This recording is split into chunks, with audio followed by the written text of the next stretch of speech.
RML रुग्णालयामध्ये आरोग्यमंत्री J P. Nadda सुद्धा पोहोचल्याचं कळतंय। जखमी विद्यार्थ्यांची नड्डांनी भेट घेतली आहे। लाठीचार्जमध्ये जखमी विद्यार्थ्यांशी त्यांनी संवाद साधला असल्याचं कळतंय।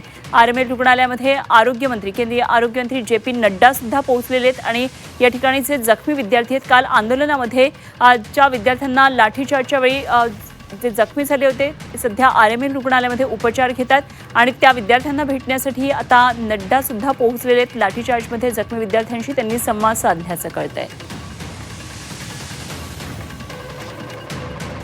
तर जे.पी. नड्डांनी काल बीजेपीच्या शिष्टमंडळाबरोबर भेट घेतलेली होती। त्यावरून काही वेळापूर्वी अभिजित दिपकेंनी आरोप केलेला होता आणि मोठा लाठीचार्ज अभूतपूर्व अशी सगळी परिस्थिती काल संसद भवनाच्या रस्त्यावर आपल्याला पाहायला मिळालेली होती। हजारोंच्या संख्येने देशाच्या कानाकोपऱ्यातून आलेले सगळे विद्यार्थी त्यांच्यावर मोठ्या प्रमाणात लाठीचार्ज होत होता आणि त्यांना पांगवण्यासाठी अश्रुधुराच्या नळकांड्या फोडल्या होत्या। काही विद्यार्थ्यांना याचा त्रास झाला होता आणि लाठीचार्जमध्ये काही विद्यार्थी जखमी देखील झाले होते।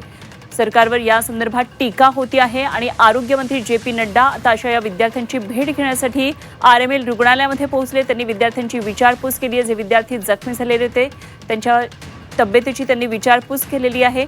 मात्र त्यांच्या सगळ्या भेटीविषयी वारंवार राजकीय वर्तुळातून टीका सुद्धा होतीये।